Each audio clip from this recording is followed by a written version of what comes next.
Essa semana saiu na coluna do Rodrigo Matos, um conceituado jornalista que tem coluna no UOL e é um jornalista que cobre o Flamengo, uma reportagem a respeito que o Flamengo ele reduz seu caixa, né, sua reserva de caixa, e faz um aperto financeiro, né?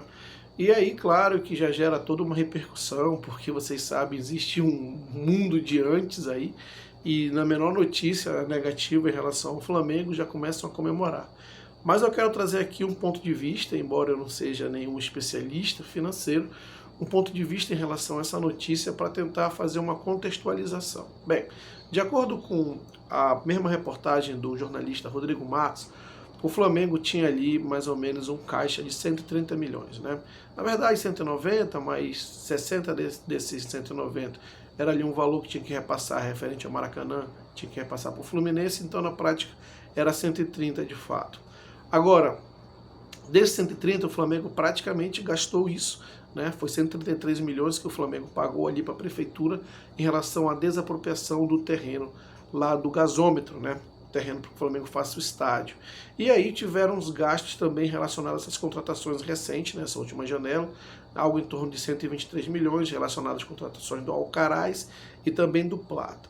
Importante dizer que essas contratações do Plata e do Alcaraz não é algo que vai impactar diretamente ao fluxo de caixa. Ou não nesse valor que foi computado. Por quê? Porque essas transações, essas compras não são feitas à vista, né? Elas são feitas uma parte em uma entrada em dinheiro, alguma coisa, e depois é parcelado aí pelos próximos 3, 4 anos.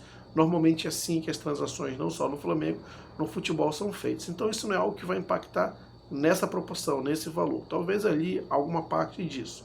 Em relação ao terreno do gasômetro, ali é um investimento, porque você tirou ali uma reserva de caixa para adicionar um ativo seu, um ativo importante, que é um terreno para a construção de um estádio.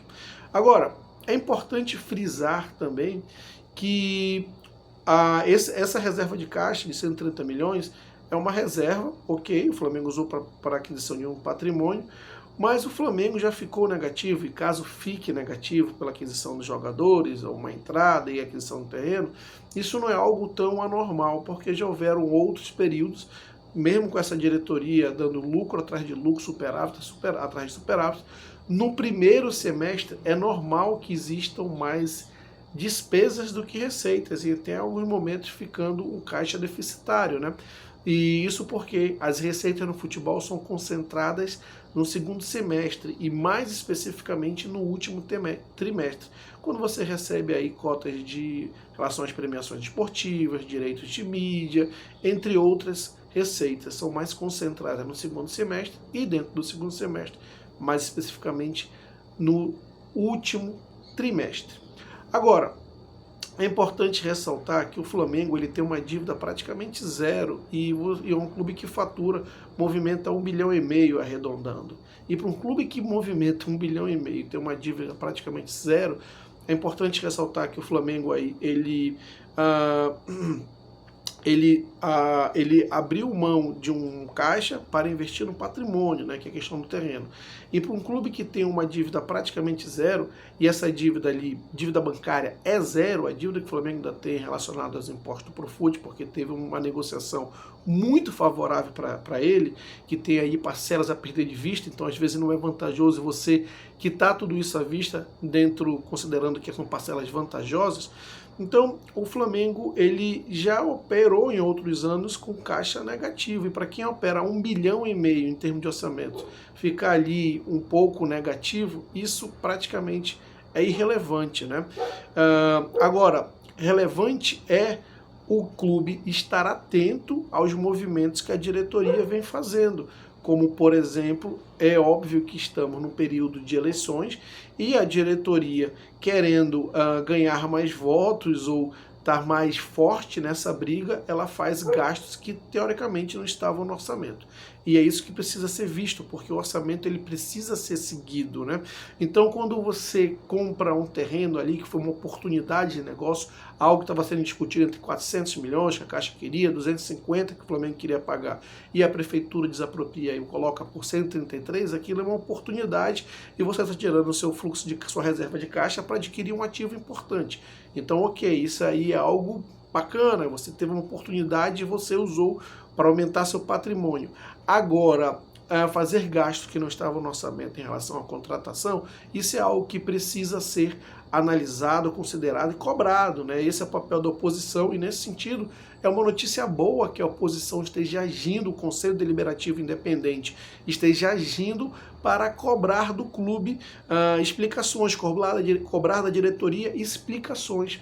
Esse é um sistema de pesos e contrapesos, então isso não deve ser visto como algo ruim, deve ser visto como um processo que tem controle, um processo que tem travas para que não aconteça justamente o que já aconteceu com o Flamengo no passado e que hoje acontece com o Corinthians. Qualquer coisa que saia do orçamento, por menor que seja, existe uma cobrança, existe ali um acompanhamento e para que haja a correção e o Flamengo não cogite em sair do rumo. Isso é muito importante.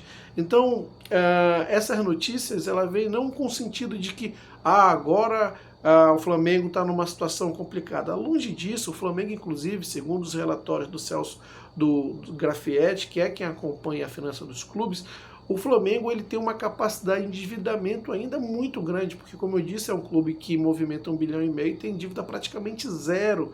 Isso significa que o clube deva se endividar? Não, mas existe margem para isso.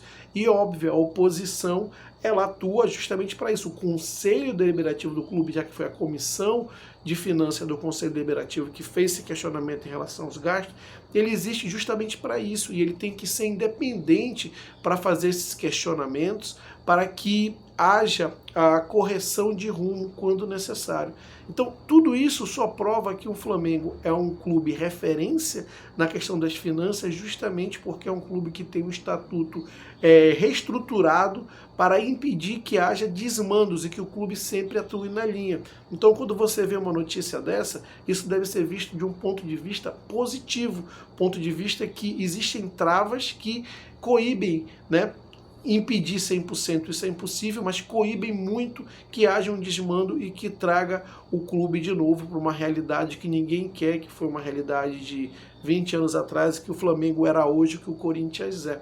Né? Então, nesse sentido, embora alguns antes tenham ficado felizes com uma notícia com viés negativo, para quem é rubro-negro e acompanha o clube, essa notícia não é um viés negativo, é apenas um viés de que existe estrutura, existe orçamento e que caso esse orçamento não seja seguido, o presidente precisa dar explicações para os conselheiros e para toda a comunidade rubro-negra. Bom, mas eu quero saber a sua opinião, então deixe aqui seus comentários a respeito, interaja, deixe aqui seu like, que é muito importante para o crescimento do canal, se inscreva, compartilhe esse vídeo com seus amigos e até a próxima.